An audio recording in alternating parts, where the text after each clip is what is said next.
I've been a follower of the Hub for many years. Since my days at Clorox, probably 15 years ago, but just recently became part of the Brain Trust as part of my role at Collective Bias and marketing the company. And we, again, are a media company. We're a publisher of high-quality, user-generated content that creates conversational relevance for brands at scale. And our process is our community of about 2,000 shopper influencers will shop for a product, document that experience, write an authentic, engaging story about their usage of the brand, weaving in their shopping experience. We have a syndication engine then that gets more impressions for that content, more shares, and we're measuring, millions of impressions, which is increasing the organic search results and increasing the share of voice and ultimately the sales for a brand. Why do we do this? Because profit in business comes from repeat customers, customers that boast about your product or service and bring their friends with them. W. Edwards Deming is from the 50s, okay? So that, here we are 70 years later talking about the same thing in marketing that, we heard it several times today, that you want to keep the customers you have, like Harley Davidson, and grow into new markets without alienating them. And the best way to do that is through advocacy. And when you think back before we had all this digital technology, women at the well were sharing their secrets, right? Nannies on the playground, men at the water cooler, and now, flipping through Pinterest when you can't sleep because you've come from the West Coast, this is how we share our experiences, and we want to tell each other, what we've discovered. The great Caribou coffee. I was talking to Mary Jo during the break, and I'm so excited. I lived in Atlanta when I was working for Coca-Cola, and I used it must have been right when it opened, the Caribou coffee in Virginia Highlands, and then it closed, and I was so sad. But now I'm a Pete's fan on the West Coast, and I didn't realize that Ben Kieser had bought both, and so now I'll be able to go to Atlanta and visit my family and have Pete's coffee when I'm there. So we've heard this several times today. I think every speaker said it. A brand's identity is built through relationships, and we're not as marketers, we are not in control of everything about a brand's perception anymore. We have to have relationships with our customers, and they are helping shape the identity. They're talking about us already, so now's the time to get into the conversation and influence that conversation if you're not already. The engagement is not, there's a lot of programs out there. We're all talking about data and loyalty and points and rewards, but that true loyalty comes through listening to what your customers have to say and responding to them. Holly frequently writes for Hub, and one of the articles I was just reviewing it, she talked about a report that showed that 80% or only 2 companies of the top 25 online retailers respond to all their tweets. I think it was Zappos and LL Bean, or respond to all their inquiries. There's a lot of data, a lot of interactions that go unanswered from brands, and it's such a powerful interaction, and our influencers see this all the time. When a brand interacts on one of their tweets, when they post one of the recipes or ideas, they get so excited about that, and that fuels that advocacy and gets them to tell their friends. So it's really important to have a process in place where you have that seamless interface with your customer service team, and they're trained on social, or your people who are managing social, listening like NASCAR, know how to respond from a consumer response standpoint. Those departments need to be integrated.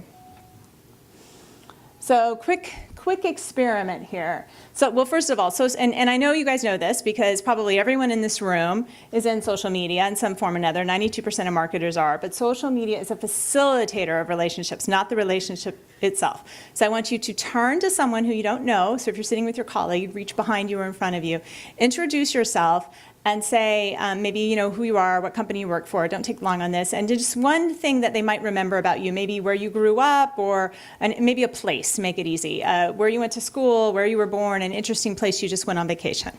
So quick experiment. Just turn someone you don't know. Everyone's still talking. I'll never get them back. See how fun that is? We are social creatures. We like meeting people. We like interacting. So now you have a new friend that you can continue to talk to during the breaks, at the cocktail hour, tomorrow at breakfast, and hopefully you will all, exchange business cards, send that person an email, link in with them, tweet at them, etc. And that is how social can facilitate relationships. It doesn't take the place of relationships. The relationships happen at events and people you interact with. And I know with all our customers, you're not going to meet them one-on-one, but just the story of Caribou, it's not just hello, it's goodbye. your hairdresser, your dry cleaner, those relationships are what builds that loyalty. It's the relationship building the loyalty, not just the tool. Social, the tools that we have, the platforms that we have, just allow us to do that more at scale and to really monitor and collect that data, for all engaging relationships. And it's just part of the marketing mix. All these things about personalization and customization and localization, all of those are still really important. This is just a tool to have the relationship. So, anyone from New York? Who's from New York? All right. Well, those of you that are from here or have, traveled here a lot over time might remember back in the late 2000s when Duane Reade was almost what we would say, and maybe a necessary evil, sort of on every corner. There's not a lot of shopping. You have to run in and get something. You're out of this, you're out of that. You need to run to a Duane Reade, and they're on every corner. But they weren't necessarily the best place to shop. Well, when Walgreens acquired the chain, which literally is on every corner with 253 stores in the metro area, they invested in improving the lighting, improving the cleanliness, improving the pharmacy area, improving the assortment. And so it became a better place to shop.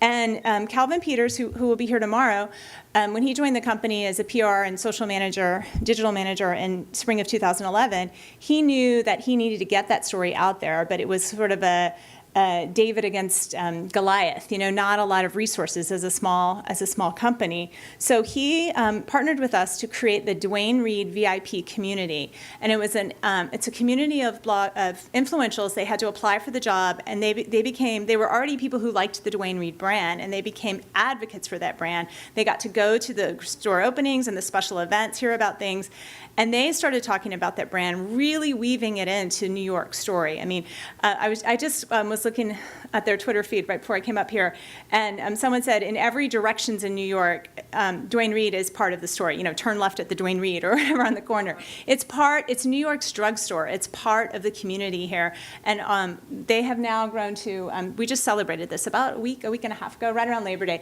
Over 1 million followers on Twitter. So the most followed brick and mortar retailer in the world. And, a tiny, relatively small local chain, right, who now has this very influential following, and it's about the experience. It's about making a local drugstore. So people come, you might have heard about Duane Reade, who just visit on, when they're in town, but they know they can go in there and get what they need and have a positive experience. And some of the Duane Reade best practices are now going back to parent company Walgreens. When you think of the Fresh Sushi and the Froyo and the Look Boutique makeup area and the private consultation for pharmacy, a lot of that is now going back to the Walgreens chain with their flagship stores, with local offerings.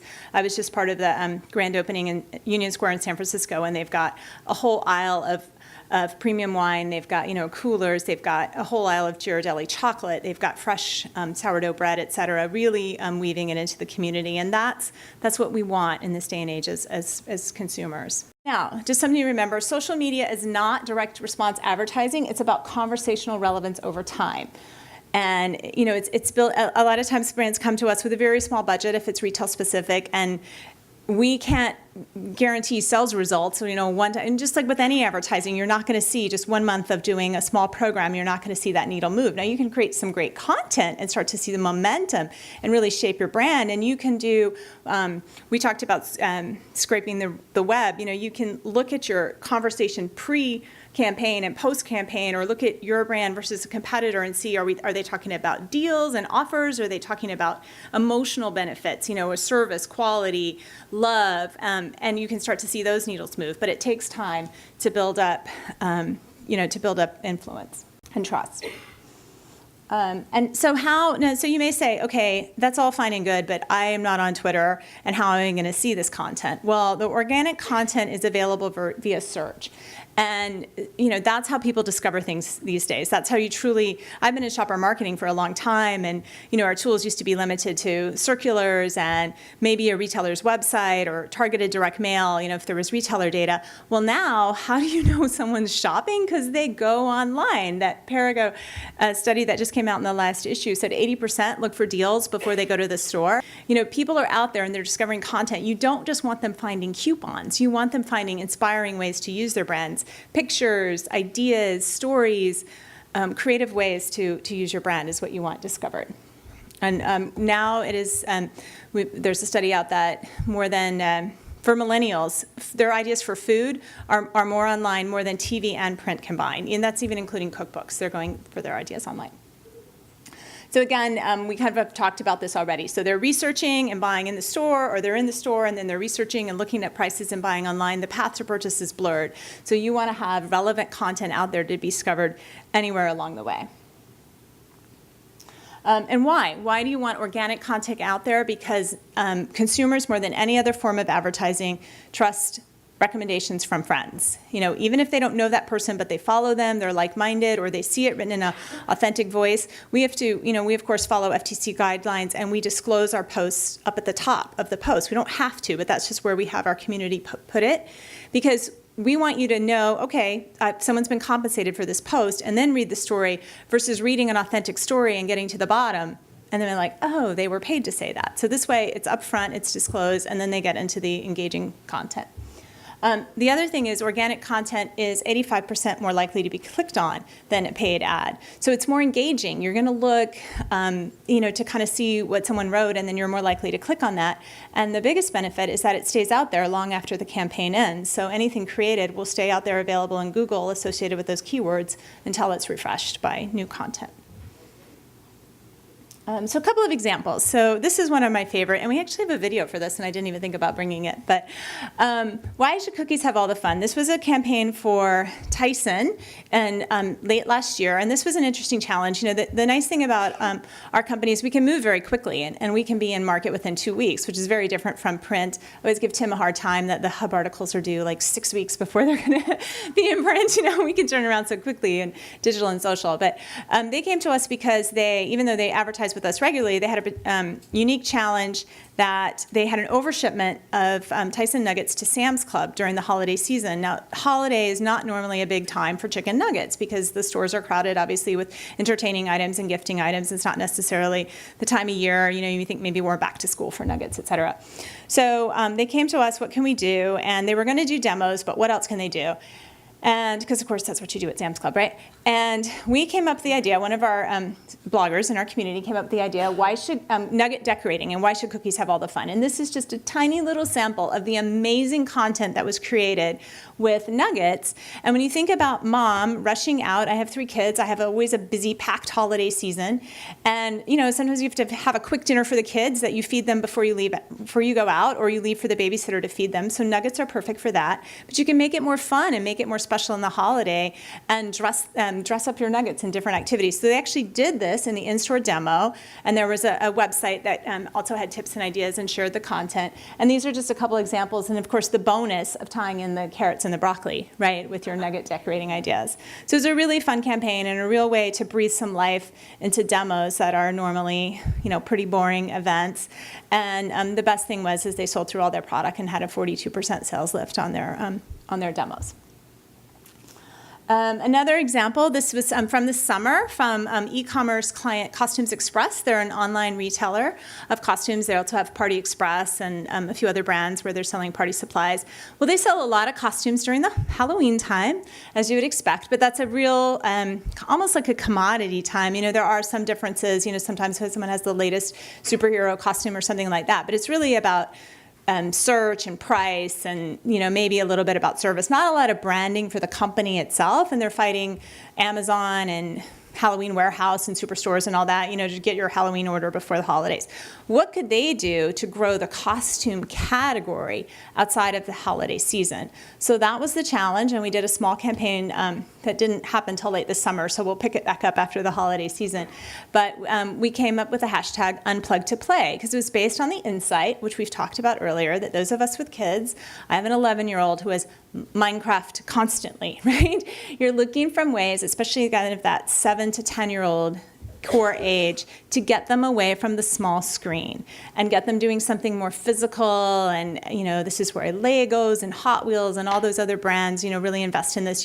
Moms want something educational, creative for the kids, but they don't want them always in front of the big screen or the small screen.